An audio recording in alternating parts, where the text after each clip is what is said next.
Nightmares are a super common experience. You wake up in a cold sweat, your heart's racing. You have to remind yourself it's just a dream.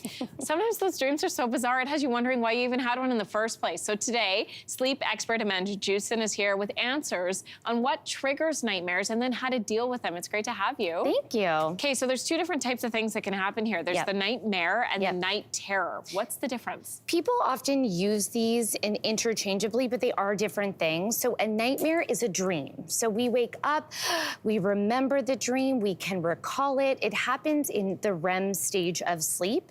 And that's really the differentiator. It's a dream and you remember it. Now, a night terror, you don't remember it. Someone tells you it happened.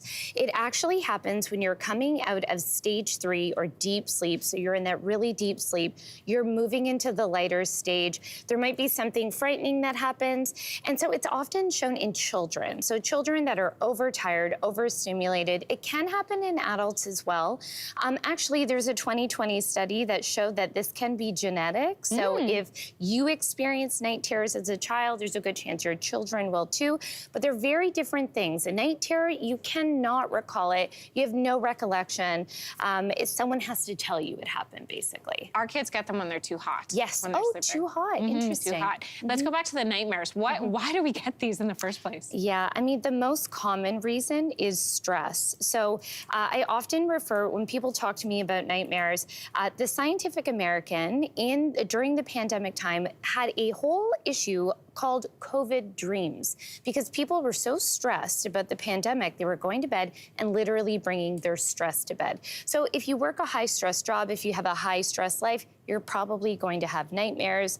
Another common reason is experiencing a traumatic event. Often people with post-traumatic stress disorder, we have a lot of evidence to show a strong correlation between people experiencing that and nightmares. Or if you're sick, taking certain medications will prompt a nightmare.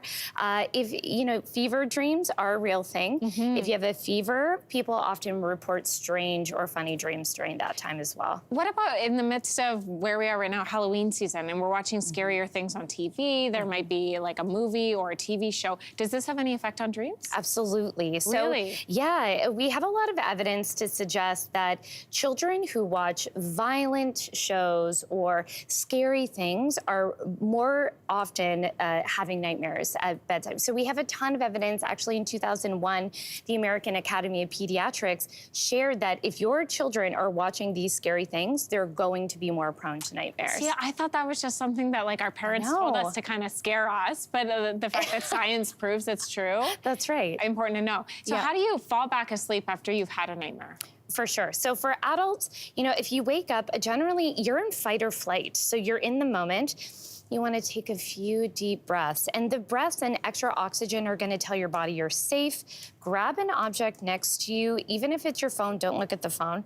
But if something in your hand, get really, mindful and intentional about, okay, this phone is in my hand. I'm feeling it here. You're just going to be really present. If that's not working, you're going to get up and you're gonna leave the room. If you're a kiddo, or if you're a parent, your child has had a nightmare, you're gonna immediately go to them, comfort them, offer them a security item like a blanket or a stuffy. But night terrors, you may not be able to comfort them through.